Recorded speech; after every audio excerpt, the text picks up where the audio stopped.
Hello' নমস্কাৰ and welcome to my channel. মই বৰষাই আপোনালোক সকলোকে পুনৰ এটা নতুন ভিডিঅ'লৈ স্বাগতম জনাইছোঁ। আশা কৰিছোঁ আপোনালোক সকলো ভালেই আছে আৰু মোৰ বৰ্তমান ভালেই। আপোনালোকে যদি মোৰ আগৰ ভিডিঅ'টো চাইছে তেনেহ'লে নিশ্চয় গম পাইছে মই গৈছিলোঁ ধেমাজি চিলাপথাৰত থকা মালিনী থানলৈ আৰু সেইটো ভিডিঅ' অলৰেডি আপলোড কৰিছোঁ। এই ভিডিঅ'টো সেই একেদিনাখনৰে হয়, কিন্তু যিহেতু দুয়োডোখৰ ঠাই বেলেগ বেলেগ, কিন্তু ধেমাজি চিলাপথাৰৰ মালিনী থানৰ পৰা লিকাবালি পিকনিক প্লেচলৈ বেছি দূৰ নহয়, গতিকে দুয়োটা ভিডিঅ' মই বেলেগ বেলেগকৈ আগবঢ়াইছোঁ। আশা কৰিছোঁ ভিডিঅ'টো চাই ভাল পাব। এতিয়া আমি মালিনী থানৰ পৰা ওলাই আহি গৈ আছোঁ লিকাবালি পিকনিক প্লেচলৈ। বলক আপোনালোককো লৈ লিকাবালিৰ সৌন্দৰ্য উপভোগ কৰিবলৈ। অসম অৰুণাচল প্ৰদেশৰ সীমান্তৱৰ্তী অঞ্চলত অৱস্থিত লিকাবালি এখনি শিলৰ ঠাই। ধেমাজি জিলাৰ ব্যস্ততাপূৰ্ণ এখনি সৰু চহৰ চিলাপথাৰৰ পৰা মাত্ৰ 7 কিলোমিটাৰ উত্তৰ গ'লে পোৱা যায় অৰুণাচল প্ৰদেশৰ পশ্চিম চিয়াং জিলাৰ এখনি সৰু চহৰ লিকাবালি। লিকাবালি হৈছে পৰ্যটকসকলৰ বাবে এডোখৰ জনপ্ৰিয় বনভোজস্থলী। ইয়ালৈ প্ৰতি বছৰে বহুতো পৰ্যটকে আহি ভিৰ কৰেহি। ৰিণিকি ৰিণিকি দেখিবলৈ পোৱা পাহাৰবোৰে ৰিঙিয়াই মাতে লিকাবালিৰ সৌন্দৰ্য উপভোগ কৰিবলৈ।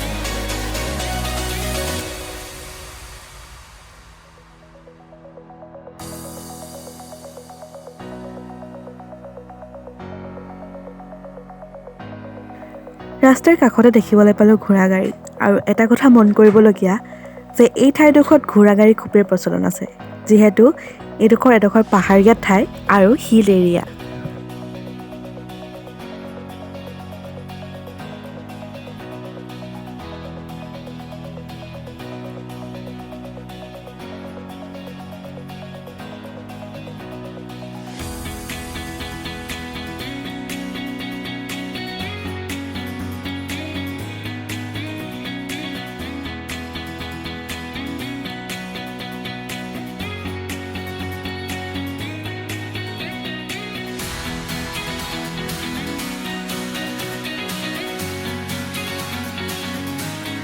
তেনেহ'লে বলক আপোনালোককো লৈ গৈ থাকোঁ মোৰ লগতে একা বেকা বাটেৰে লিকাবালিলৈ।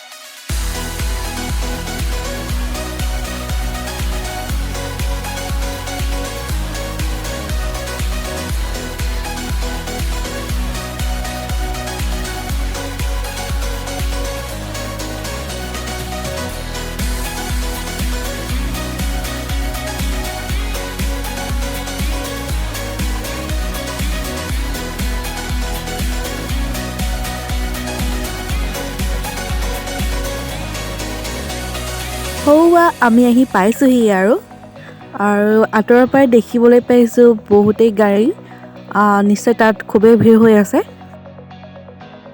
এতিয়া আমি গাড়ীৰ পৰা নামিলোঁ আৰু ইয়াত দেখিছেনে ৰ'দটো খুবেই ছাৰ।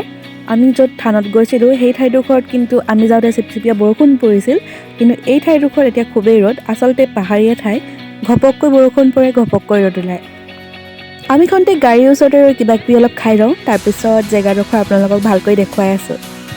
তো খন্তেক সময় ৰ'লোঁ আৰু বলক এতিয়া জেগাডোখৰ আপোনালোকক ভালকৈ দেখুৱাওঁ আৰু ময়ো চাওঁ। চাৰিওফালে গাড়ী, মানুহ পূৰা ভিৰ লাগি আছে আৰু ওপৰত আছে নীলা আকাশখন আৰু কিনাৰত আছে সেউজীয়া পাহাৰবোৰ।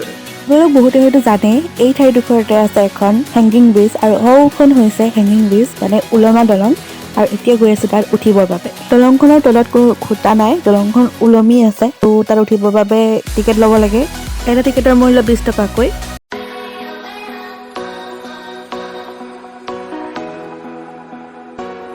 তো ফাইনেলি দলংখনত উঠিলোঁ, আৰু উঠি পিনাই মোৰ অৱস্থাটো চাওকচোন। আচলতে মানুহ যেতিয়া বেছিকৈ অহা যোৱা কৰি দিয়ে দলংখন তেতিয়া বেছিকৈ কঁপিবলৈ ধৰে, আৰু তেতিয়াই মই ৰৈ দিবলগীয়া অৱস্থা হৈছে।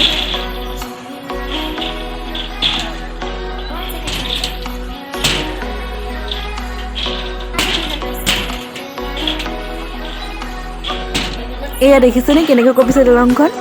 মোৰ ইমানেই ভয় লাগিলে যে মোৰ চকু পানী ওলাই গ'ল।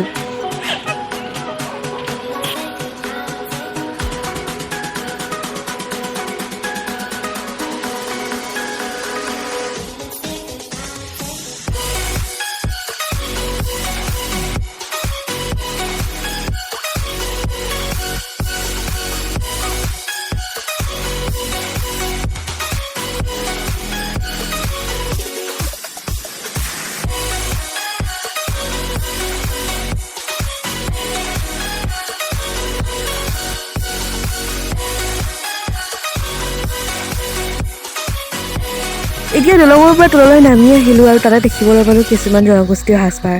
যিহেতু এই ঠাইডোখৰলৈ আহিছোঁ, গতিকে ঠাইডোখৰৰ সাজ পোছাকসমূহ পিন্ধি ইয়াৰ আমেজ লওঁ বুলি ভাবিলোঁ। আৰু এতিয়া মই বনি গ'লোঁ এজনী অৰুণাচলৰ ছোৱালী। কেনেকুৱা লাগিছে কমেণ্টত কিন্তু জনাব।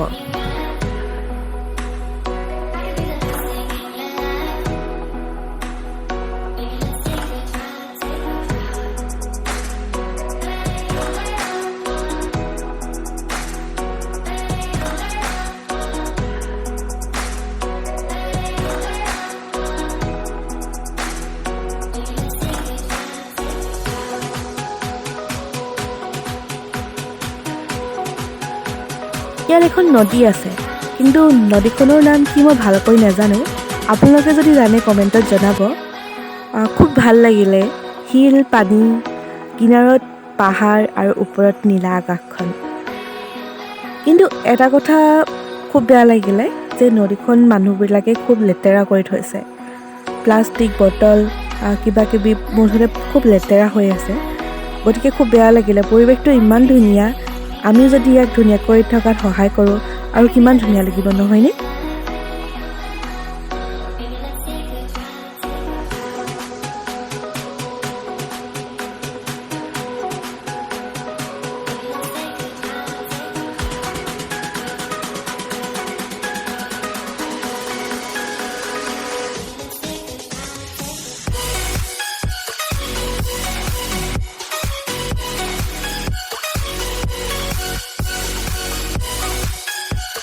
আপোনালোকক গোটেই পৰিৱেশটো আকৌ এবাৰ দেখুৱাই দিছোঁ আৰু খুব ভাল লাগিলে ইয়ালৈ আহি।